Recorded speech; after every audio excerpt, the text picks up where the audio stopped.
Já podemos anunciar que o Brasil é uma ditadura alinhado com a ditadura de Maduro, professor André Queiroz?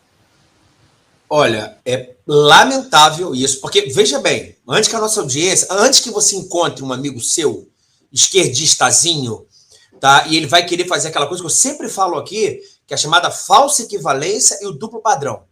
Ele vai querer jogar para você equivalências, como, por exemplo, o seguinte, peraí, e um presidente anterior, não é isso, que se encontrou com o presidente, com o ditador da Arábia Saudita? Peraí.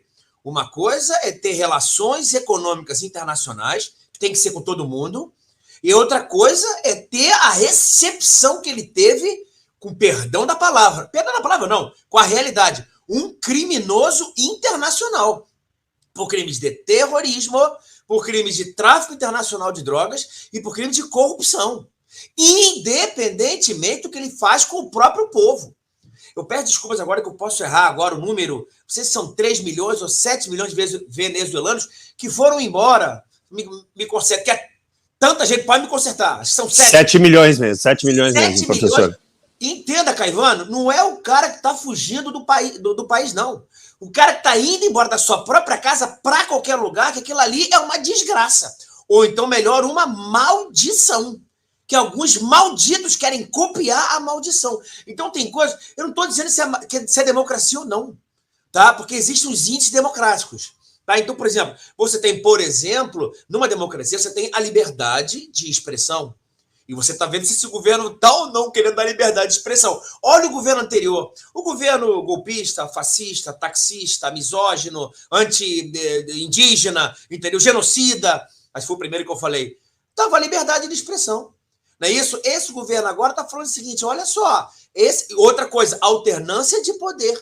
A democracia é manifestação, livre manifestação do pensamento, liberdade de viver, livre manifestação do pensamento, participação popular, liberdade econômica e você vê que existe em país, o governo anterior, ele sempre falou isso. Pelo contrário, ele até exagerou na liberdade. Tem uma pandemia? Tem. Vamos tratar como? Não sei, mas com liberdade. Ah, mas o cara vai morrer. Cara, eu sei, eu reconheço, estou muito triste com qualquer morte. Liberdade. É porque eu vi ontem um programa, tá? Não sei se deu falar o nome do programa, mas o programa que tem uma coisa relacionada com circular. Algo que tem no carro. Né? É circular. O que é circular no carro? Tem volante, tem outra coisa que é circular. E não está morta, está viva. Então já me entendeu. E você observa aquele ranço. Né? Tem que dizer, está conversando com uma pessoa, mas tem que dizer o seguinte, que Bolsonaro é genocida. Que Bolsonaro matou 700 mil... Desculpa, me dá um nojo danado pela narrativa nojenta. Não são as pessoas. Aliás, são as pessoas. Pela narrativa que eles fazem. Mas o Brasil deixou de ser democracia e o caminho é rápido, tá? Estamos caminhando rápido para uma autocracia e não democracia. O bom aqui do nosso programa, né, professor, e fazendo um elogio mais uma vez ao vivo, é que vocês não ficam com meias palavras. Então tá dito aí. Da maneira posta, a maneira que se apresenta, a gente já pode assumir que seja uma ditadura. Houve uma alteração do nosso regime, né, Rafael? Como é que você enxerga a coisa? Com toda clareza, de uma clareza solar. Preste atenção, pessoal. Se você está numa região dominada pelo tráfico de drogas e acaba havendo um conflito com a polícia, se você é morador daquela região dominada pelo tráfico de droga, abriga um policial na sua casa, provavelmente os traficantes descobrindo que você o abrigou na sua casa, você vai sofrer severas punições em detrimento de você ter abrigado um policial em sua casa que está localizada numa região dominada pelo tráfico de drogas. A sua vida corre risco. Você pode morrer se você fizer isso. Te chamam de X9 e tudo mais.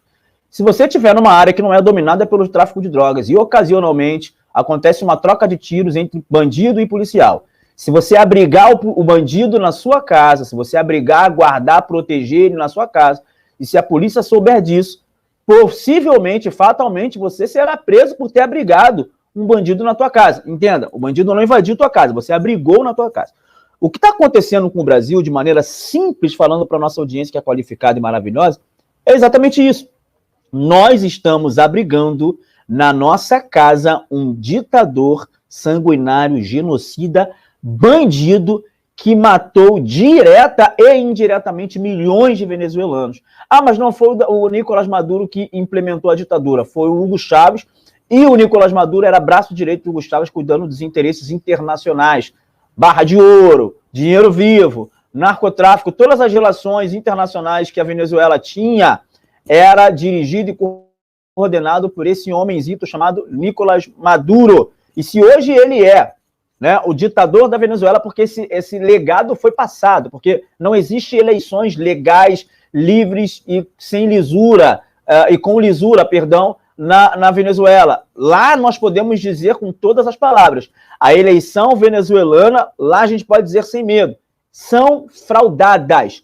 Inclusive nessas últimas eleições, nessa última eleição para presidente ou para ditador, mais de 50 países não reconheceram a autoridade de Nicolás Maduro. Ele não é reconhecido como autoridade, como chefe de Estado, em mais de 50 países. Ou seja, 50 países olham para Maduro como uma fraude, como um ditador, como um bandido. Você lembra daquela analogia que nós fizemos? Sim, o Brasil está recebendo o bandido em casa. O bandido não invadiu a nossa casa. Nós estamos recebendo, estamos preparando uma mesa para ele, ele está tomando café da manhã, almoço, janta. Ele está sendo muito bem servido nessa casa que é o Brasil. Tá? Então, sim, Caivano, o Brasil vai de ladeira abaixo em descredibilidade internacional. Voltamos a falar em páreo internacional, voltamos a falar em anão diplomático e compromisso meramente, puramente ideológico. Se a Venezuela, gente, vamos levar em consideração que a Venezuela, se ela fosse um grande produtor alimentício, um grande produtor de tecnologias, tudo bem, vamos fazer negócios para fortalecer o povo brasileiro. Se fosse essa a relação, talvez poderíamos levar em consideração, mas não é. A relação é estritamente ideológica. A Venezuela não pode oferecer nada para o Brasil, a Venezuela não tem nem para si. A Venezuela não tem nem para si. E ontem o Druga foi para as redes sociais se vitimizar. Nossa bancada qualificada aqui, ele foi se vitimizar. Ele disse, é muito preconceito com a Venezuela e o povo venezuelano. Não é preconceito com a Venezuela, muito menos com o povo venezuelano. Eu, no período de ir para a porta dos quartéis, eu ombreei essa luta do lado de um venezuelano que estava nas ruas, lutando, pedindo ajuda das Forças Armadas para que não acontecesse no Brasil o que aconteceu no país dele. O nosso preconceito não é com a Venezuela, o nosso preconceito é muito menos com o venezuelano.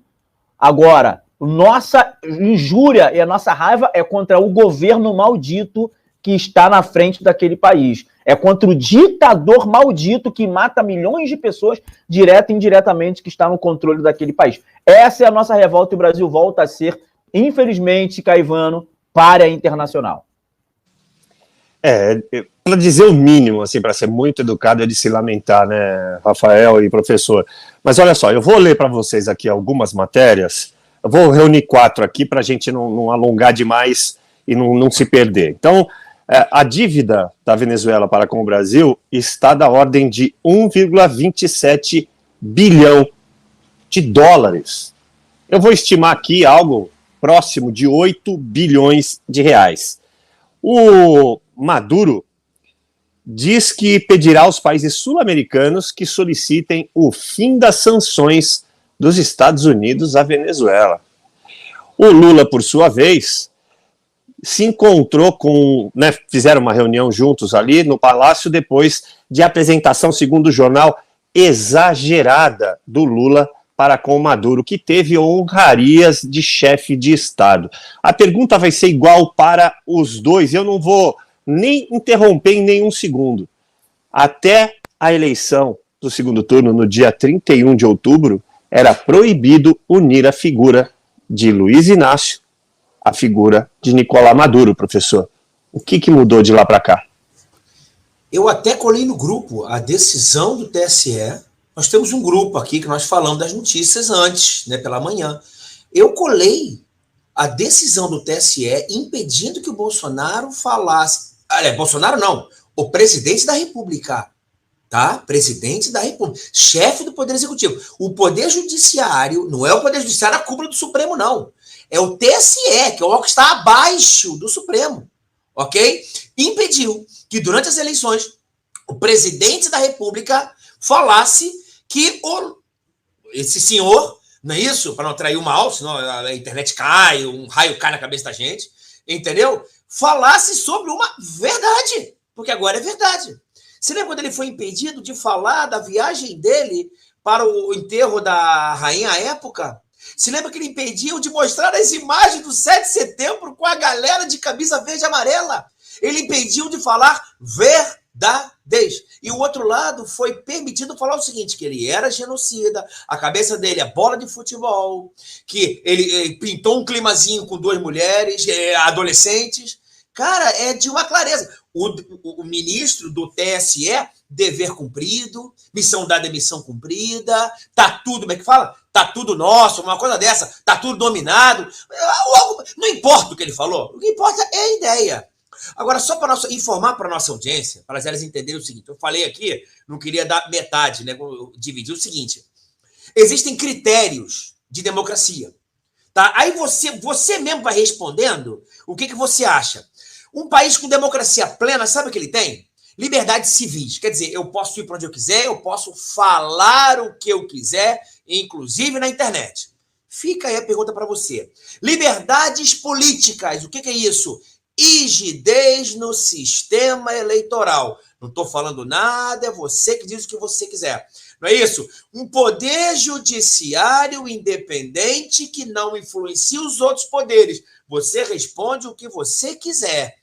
Ok? O que mais? Ele fala também da cultura política, da liberdade civis, funcionamento do governo respeitando os princípios democráticos. Você mesmo responde.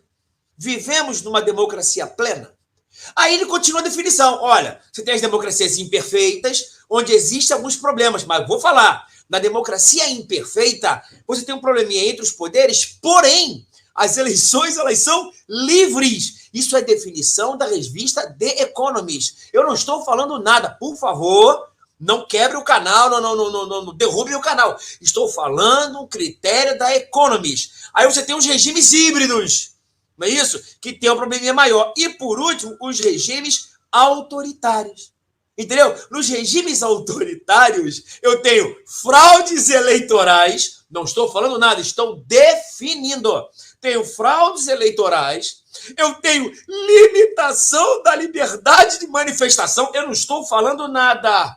Estão em ditaduras, censura, ok? Isso está na revista The Economist. Então, veja bem, não vem dizer que como eu sou alfabetizado, a gente estuda um pouquinho, a gente fala de critérios. Então, tem a democracia plena, a democracia imperfeita, os regimes híbridos e os regimes autoritários. Aí, meu querido, cada um fala do que pensa. O presidente anterior, Bolsonaro, ele queria se aproximar com o quê? Com países democráticos. Não, mas ele foi na Arábia Saudita. Foi para questões econômicas. Tem que ser chefe de Estado. Só para você entender que o presidente da República, ele é chefe de Estado para fora e chefe de governo para dentro.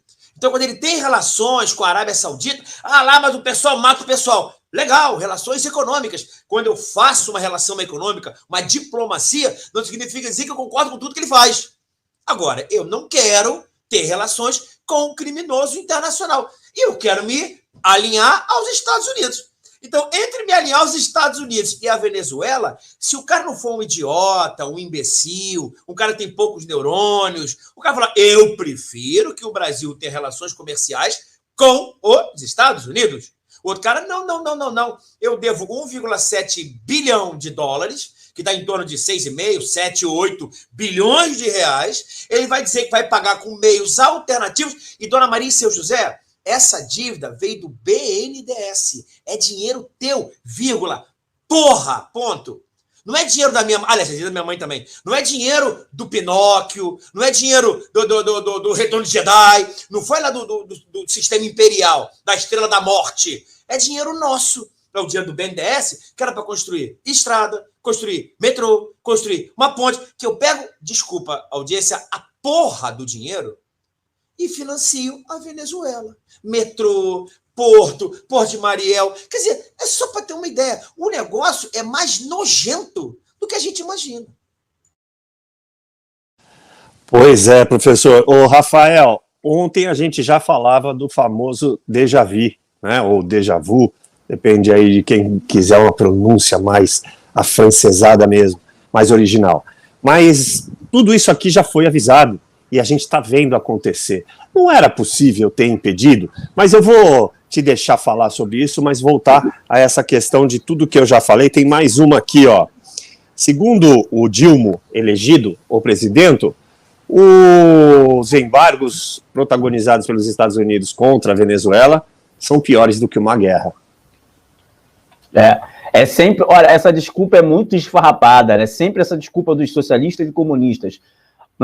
E essa afirmação esdrúxula do Druga, que esse nome atrai o mal, me lembra muito bem o que Fidel Castro, né, e a sua trupe de ditadores fizeram lá em Cuba.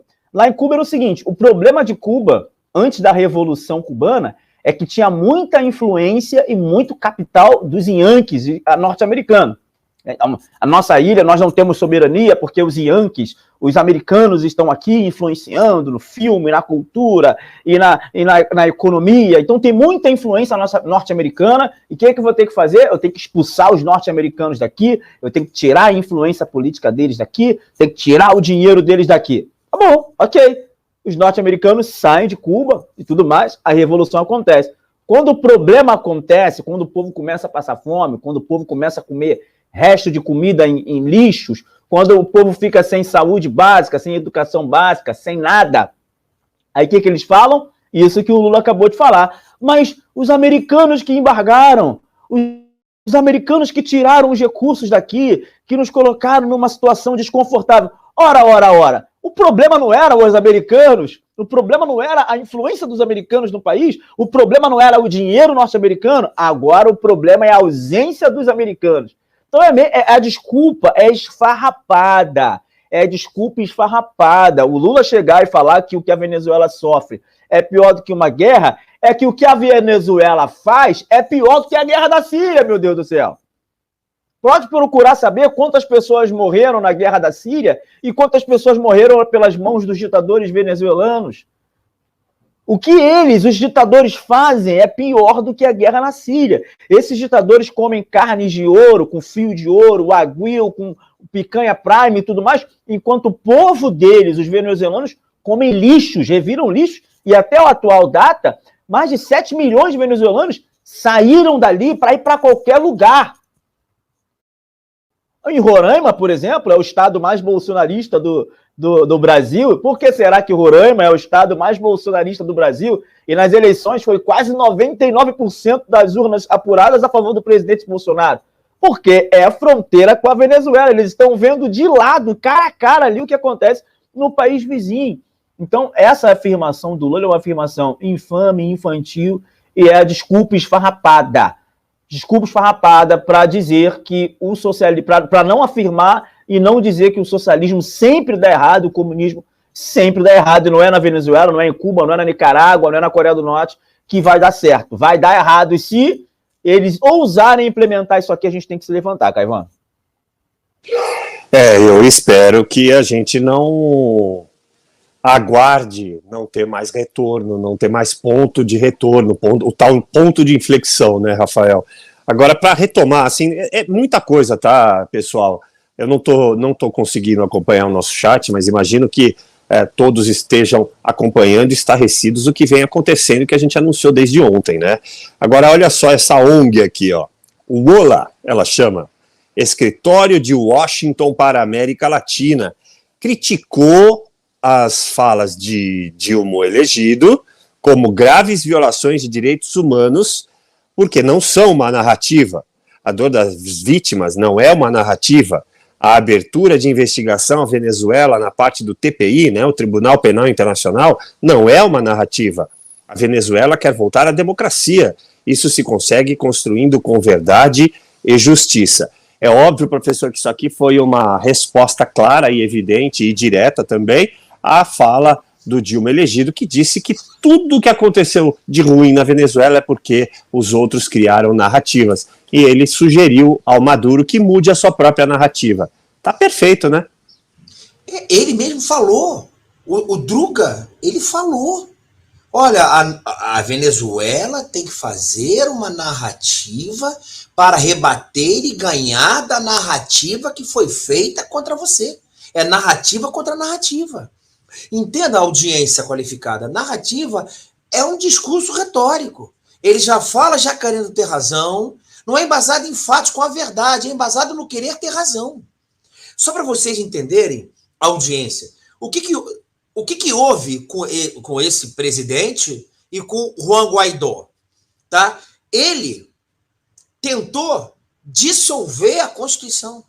Entendeu? Ele antes tentou dissolver a Constituição, não conseguiu. Aí o que ele fez? Ele fez as eleições, ele fraudou tanto as eleições, que o que aconteceu? O Congresso não reconheceu como presidente. E o próprio Congresso utilizou um artigo da Constituição deles e falou o seguinte: as eleições foram fraudadas, órgãos internacionais concordaram, 51, meu amigo Satias falou 51, e realmente sim, foram mais de 50 países, não reconhecendo as eleições venezuelanas, que foram absolutamente fraudadas. Lá, estou falando lá. Ok, eu estou falando aqui não. Aqui foi perfeito. Aqui é tudo sensacional. Perfeito. Futebol e eleições. Nada é errado. Aqui é perfeito. Não estou querendo dizer nada com isso, tá? E nem debochando. É perfeito mesmo. Futebol é quem vence que é o melhor, e nas eleições as urnas são perfeitas. Então lá houve fraude nas eleições, e ele tentou dissolver o Congresso não permitiu, utilizou um artigo da Constituição deles lá, 300, 200, alguma coisa, não reconheceu o Maduro enquanto presidente e elegeu, acho que era o primeiro chefe da casa deles lá, que foi o Guaidó. Os países do mundo reconheceram ele, reconheceram que a Venezuela é uma ditadura e reconheceram ele como presidente. Ficou aquela guerra, foi preso. Tem juíza lá que está presa lá há 2, 3, 4 anos, estuprada, abortou. Quer dizer, com relação às mulheres de lá também, com relação aos direitos humanos, aos opositores políticos. Note, numa ditadura, você prende os seus opositores políticos. Antes de prender, não quero dizer nada, pode ser que eu casse mandatos, só estou dizendo. Um dos instrumentos também é prisão, quando é muito autoritário. Mas quando é um regime híbrido, às vezes eu não prendo, mas sabe o que eu faço? Eu caço um mandato, eu torno inelegível, eu falo que houve abuso de poder político nas eleições.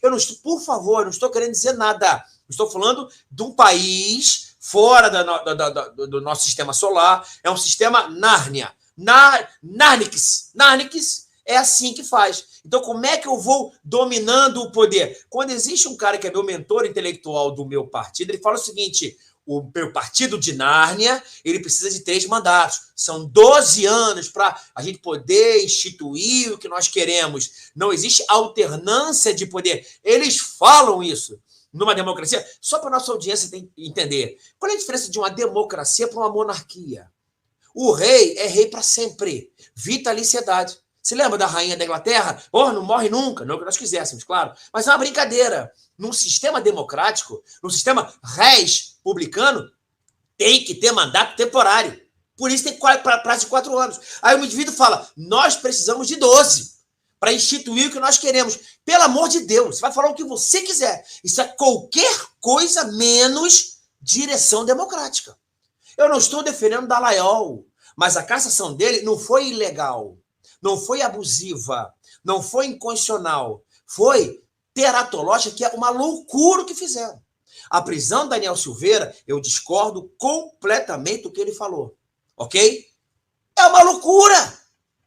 E o indulto dado para ele, indulto individual, eu anulo. Se você acha que isso são indicativos de um sistema democrático, tudo bem, não tem problema. Eu respeito a sua opinião contrária. Como vivemos em democracia, nós temos a liberdade de discordar. Eu, André, acho que existe realmente um desequilíbrio nisso.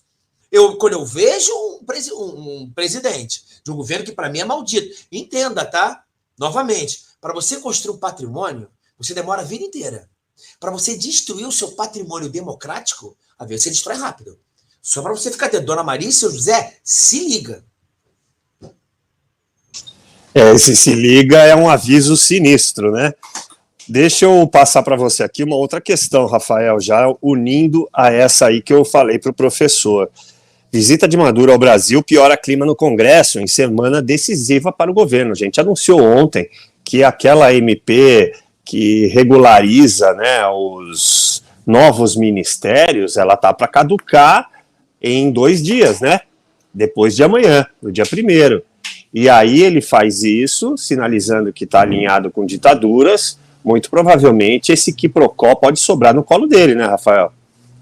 Com toda certeza, eu acho que o Congresso tem que sim dar uma resposta à altura do que o Druga está fazendo, tá? Tem que dar uma resposta. Inclusive, algumas pessoas foram na internet para bater nos parlamentares, e a gente sabe que quando é para bater, a gente bate. Eu sou um que quando é para cobrar, eu vou e cobro mesmo. Eu peço que os deputados tomem algumas atitudes. A gente tem que fazer, é papel nosso. Nós não estamos aqui na posição de fã de deputado, de tiete de deputados, embora admiremos o trabalho deles e quando nos temos a oportunidade de encontrar pessoalmente, por que não fazer uma foto? Mas isso não significa que a gente não deva cobrar os nossos deputados. Mas essa cobrança tem que ter um mínimo de razoabilidade e coerência.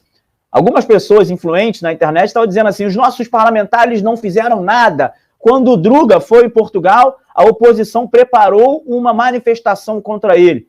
Tudo bem, lá em Portugal, por que prepararam a manifestação? Porque sabiam quando ele iria chegar, sabiam os horários, sabiam o cronograma. Gente, a gente que trabalha com comunicação, eu não fiquei sabendo que o Nicolás Maduro, o ditador, viria para o Brasil. Ninguém ficou sabendo disso. A base, né, bolsonarista, os parlamentares de direita, não ficaram sabendo disso. Então, o que acontece? Gerou parece que gerou uma falta de comunicação e um desencontro. E aí eu entro na tua pergunta, ô Caivano, né, porque o Congresso ele pode reagir à altura e vai dar uma resposta à altura. Por quê? Porque o deputado federal Zé Trovão, de Santa Catarina, ele emite um ofício endereçado à embaixada norte-americana, à embaixadora norte-americana, dizendo estar contra, né, que o parlamento e a pessoa dele está contra essa posição do governo federal, do executivo, em trazer um ditador para o Brasil. E dá as informações lá, e esse movimento acaba se repercutindo e sendo replicado por outros parlamentares. Carlos Jordi, Nicolas Ferreira, entre outros. Senadores se manifestaram, o Jorge Seife se manifestou também de Santa Catarina, Hamilton Mourão, senador pelo Rio Grande do Sul. Enfim, vários outros senadores também se manifestaram contra essa situação. Beleza, esse é um ponto muito positivo, mas também não pode. Agora entra a nossa cobrança, com razoabilidade. Não pode ficar só de ofíciozinho, não pode ficar só de notinha, como as Forças Armadas, né? Sempre dava aquela notinha da Forças Armadas. Não. O Congresso precisa se posicionar para uma ação efetiva. O Congresso Nacional precisa se posicionar contra o governo federal, contra o executivo e dar uma resposta à altura para eles. O Congresso Nacional precisa provar e mostrar para o executivo, o governo federal, de alguma forma, que não é dessa forma que se governa o Brasil. Trazer ditadores para o Brasil, isso influencia a nossa política econômica, influencia a nossa política internacional e também influencia a nossa política interna. Influencia. Ou você acha que os acionistas brasileiros não ficam temerosos depois que vê um ditador tomando um café da manhã no Palácio do Planalto? Você acha que não há um temor nos acionistas brasileiros, nos investidores brasileiros? Então, isso é de gravíssimo, isso é muito grave, e isso é de suma importância e de muita seriedade. Então, eu acredito sim, Caivano, que o parlamento tem que se posicionar e que essa tensão vai aumentar, e isso pode prejudicar o governo maldito, principalmente no avanço das suas pautas, e uma delas essa questão aí dos ministérios aí. Então, eu acredito que o Arthur Lira, junto com o Congresso Nacional, tem essa carta na manga para pressionar e para mostrar para eles que quem manda no Brasil não é o executivo. Que história é essa? São 3 poderes. Tudo bem que eu não estou aqui no mundo de contos de fadas, onde acredito que no final do arco-íris tem um pote de mel. Mas que pelo menos na teoria é isso. São 3 poderes e 3 poderes têm que governar junto. O executivo não pode sair por aí fazendo churrasquinho com alguns membros do judiciário, porque essas pessoas souberam que o Maduro viria. Essas pessoas souberam, elas sabiam que o Maduro viria e que aterrissaria aqui no Brasil. O papelão de parte das Forças Armadas, eu digo parte porque também não pode generalizar, é emprestar continência para um ditador também é uma vergonha que precisa ser exposta aqui nesse programa. Precisa ser exposta aqui nesse programa. Não vou aqui generalizar e dizer que as Forças Armadas perderam o respeito. Mas a imagem das Forças Armadas perdeu a credibilidade para parte dos brasileiros. E grande parte. Em detrimento dos soldados? Em detrimento dos cabos, dos sargentos, dos tenentes? Não. Em detrimento dos generais melancias que estão prestando continência para vagabundo bandido brasileiro e ditador venezuelano, meu Deus do céu. Isso precisa ser falado. Isso precisa ser esclarecido. Por isso, em detrimento e em razão de todas essas catástrofes que têm acontecido nas últimas 48 horas, o Congresso Nacional precisa se posicionar sim e travar as pautas do avanço do governo corrupto e governo maldito do Lula no Congresso Nacional. Caivano. Perfeito. Eu vou pegar então esse seu link já para falar aqui da matéria e perguntar para o professor assim, ó. Professor, quão factível é essa possibilidade, né? Vamos ler aqui, ó. Nesta segunda-feira, né, então foi ontem, os deputados federais Zé Trovão, que o Rafael acabou de mencionar, a Bia Kicis e o Gustavo Gayer enviaram ofícios à Embaixada Norte-Americana solicitando a prisão do sucessor de Hugo Chávez. No documento, eles salientam que o Maduro está listado como procurado pelo Sistema de Administração de Repressão às Drogas dos Estados Unidos. Conforme informações disponíveis no site desse órgão, o deputado brasileiro menciona que o venezuelano é acusado pelo Procurador-Geral dos Estados Unidos, Sr. William Barr, de crimes como narcotráfico, terrorismo internacional e corrupção. Então, reitero a pergunta, professor, quão factível pode ser essa prisão em solo brasileiro?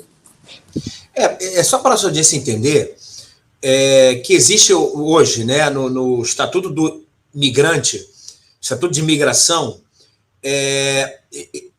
não existe mais a extradição. Então, agora existe acordo de cooperação. Então, o Brasil ele tem um acordo de cooperação com os Estados Unidos. Então, por exemplo, se um americano fizer uma besteira nos Estados Unidos e vier para o Brasil, se um polonês cometer um crime nos Estados Unidos e vier para o Brasil, como o Brasil celebrou esse acordo de cooperação, ele pega o polonês e manda lá para os Estados Unidos. E os Estados Unidos que se vire. E vice-versa. Tá vendo? Que pode ser que um russo, não vou botar esse problema não, pode ser que um espanhol venha aqui para o Brasil, cometa um crime aqui e vá para os Estados Unidos. Aí o Brasil, nesse acordo de cooperação, vou falar besteira, pede a extradição, mas agora não tem mais extradição, é acordo de cooperação. Traz esse espanhol para cá, porque espanhol é estrangeiro no teu país. Traz ele para cá e eu dou um jeito aqui. É óbvio que existem outras questões diplomáticas, porque a Espanha vai querer que o espanhol vá para a Espanha. Entendeu? Só para entender. Então, se Maduro, que é venezuelano, está na Venezuela e não existe acordo de cooperação entre Venezuela e Estados Unidos, ele vai ficar lá eternamente. Agora, como ele está no Brasil, não sei se você consegue entender, a audiência qualificada que vai entender. Ele é um estrangeiro aqui no Brasil, que cometeu crimes em face dos Estados Unidos. Por quê? Quer dizer, em tese, que ele cometeu tráfico internacional de drogas, ele cometeu crime de terrorismo, ele cometeu crime de corrupção, ele deve ter cometido crime de lavagem de capitais, eu estou dizendo em tese. E como é um estrangeiro que está aqui, eu posso pegar um laço, já que falou em Zé, não sei que ele é caminhoneiro, né? Não é do agronegócio. Laço o cara, pega ele e leva lá para os Estados Unidos.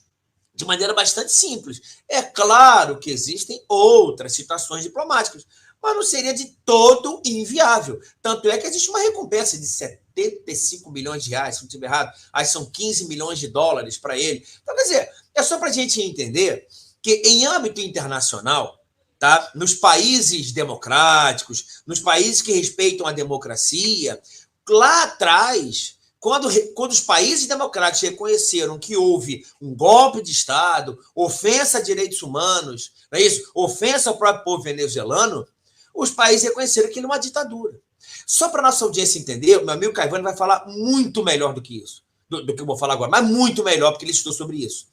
Mas o básico eu posso falar para vocês o seguinte, só para vocês terem uma ideia, quando teve a quebra da Bolsa de Nova York, em 1929, quebrou a Bolsa de Nova York. O mundo inteiro sofreu com isso.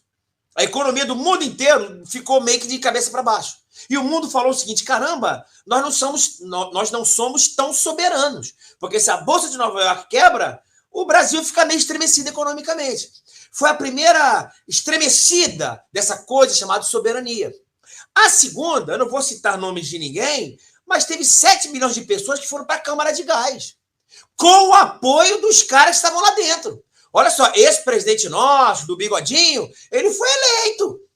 Ok? E nós, não vou dizer que país é esse, nós reconhecemos ele como presidente. E eu acho que ele está certo mesmo, sabe por quê? Porque a nossa raça é superior. Olha que loucura que eu estou falando. Eu estou dizendo que todos os outros países vão olhar e falar, vamos respeitar a soberania? Não!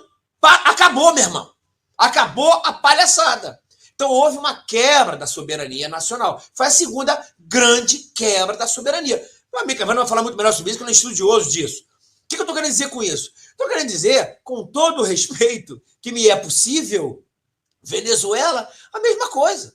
Então, o presidente Bolsonaro falou o seguinte, não reconheço Maduro. Por quê? Porque ele é um fascista, genocida e está batendo o pezinho porque é de esquerda. Não, isso é discurso retórico. Ele não reconhece o governo porque não é um governo democrático, é autocrático, em detrimento do povo venezuelano. Simples assim, não tem nenhuma relação com ele. E não digo mais, relação econômica não nos interessa, apesar do petróleo que tem ali, petróleo que nós temos aqui.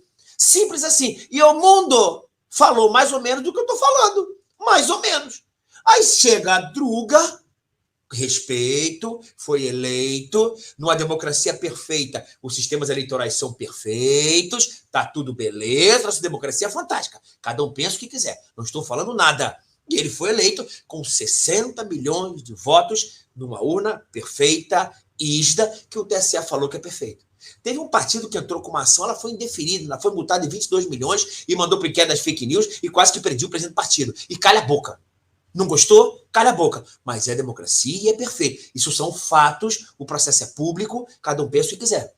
E o nosso amigo foi eleito. Nosso amigo não. O Druga foi eleito. O presidente do governo maldito. E chamou um cara que é democrata, que também foi eleito de acordo com o voto, com urnas perfeitas, tudo certinho. Só para você lembrar que a empresa Smartmatic, que produziu as nossas urnas, é de uma empresa venezuelana. Não quero dizer nada com isso, não. Isso é um fato. Ai, professor fascista. Eu não estou apenas dando um fato. A Smartmatic, que produziu as urnas eletrônicas do Brasil, é uma empresa venezuelana. Tá tudo certo. Tá tudo beleza, tanto que são reconhecidos países soberanos. Agora, realmente, cada um tem a sua visão, o que quiser. Cada um tem a sua visão.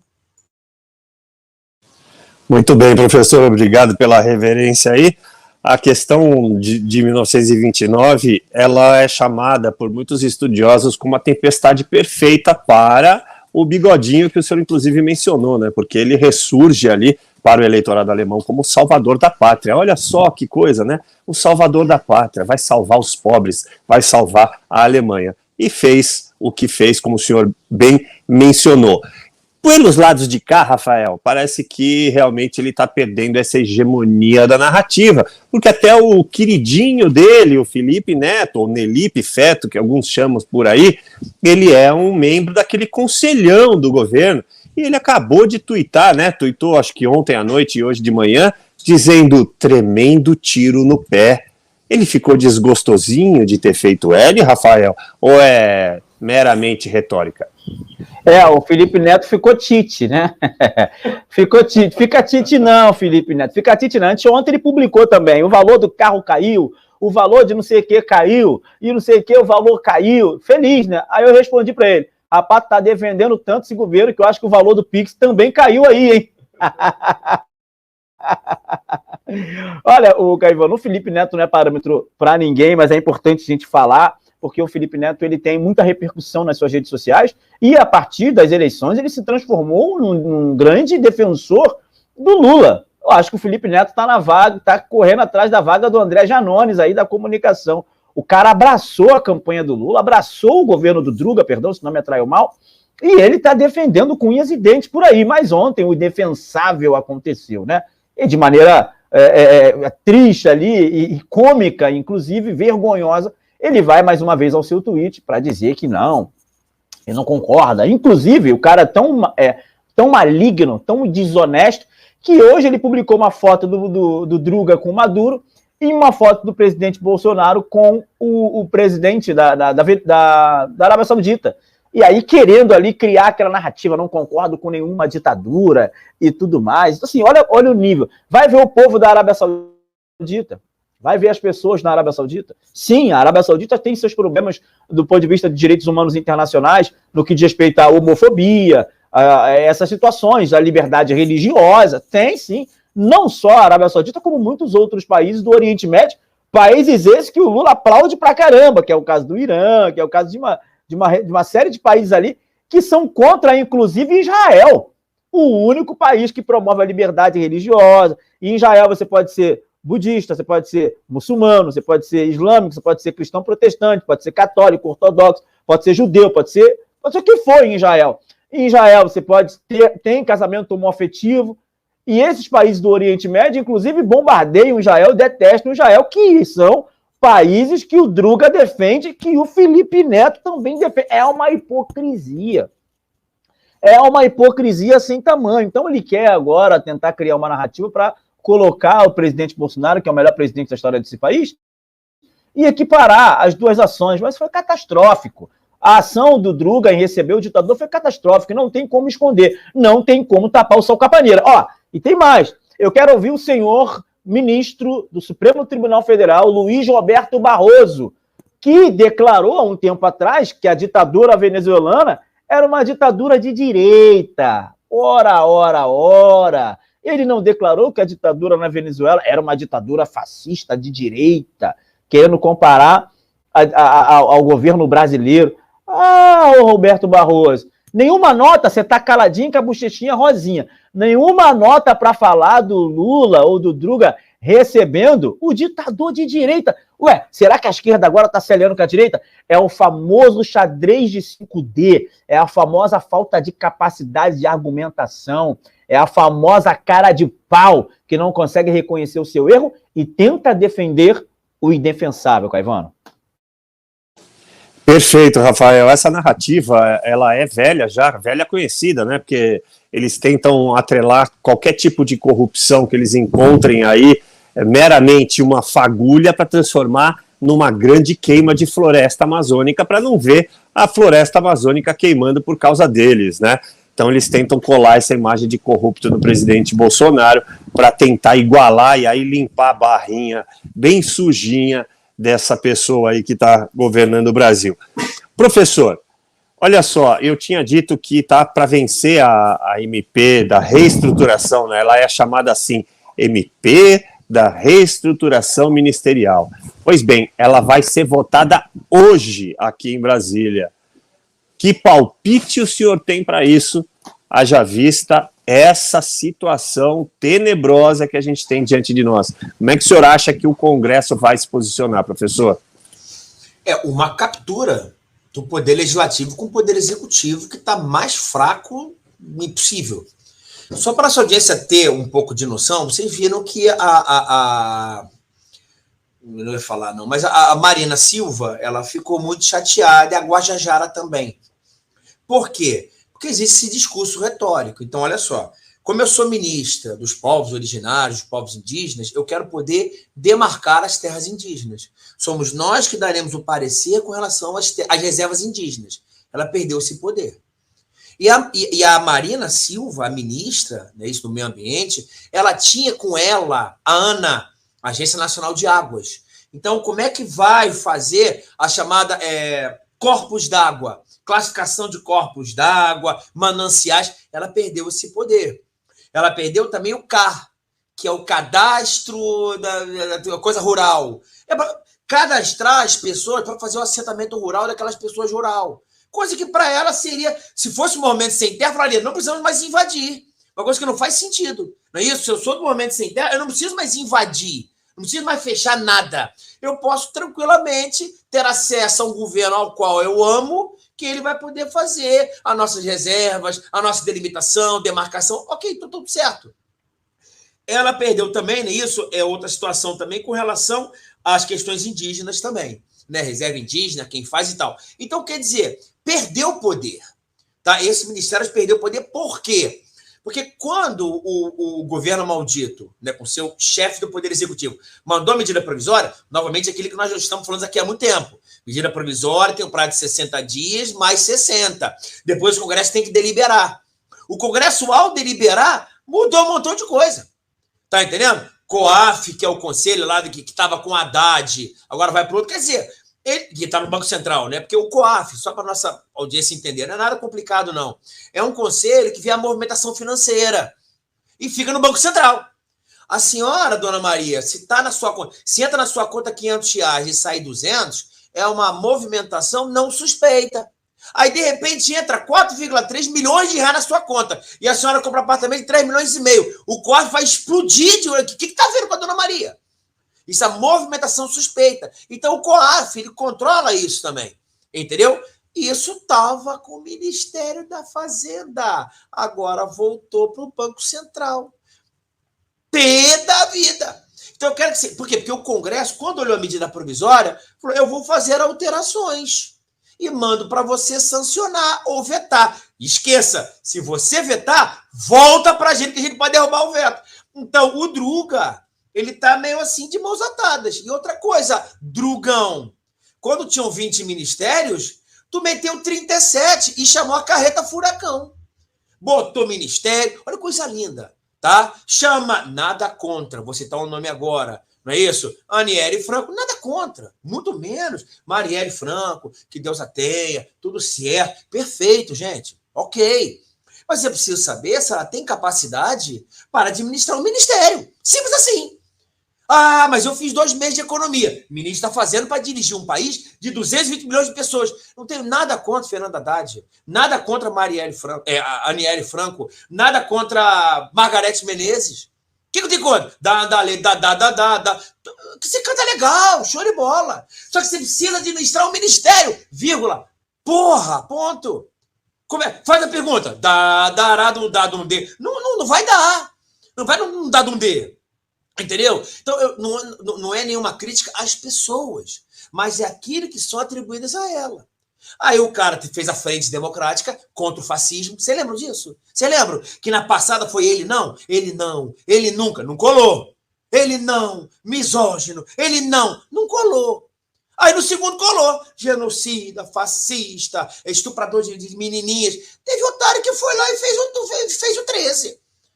Agora aguenta. Entendeu? Não estou reclamando, não. Tudo bem, o país é nosso. Vamos ter força para mudar. E agora é o seguinte, criou 17 ministérios e chamou a galera da Frente Democrática contra o genocídio fascismo mundial, que queimador da Amazônia, Bolsonaro. Botou todo mundo dentro, através de medida provisória. Acabou a validade. E aí, qual vai ser, Drugão? Como é que nós vamos conversar?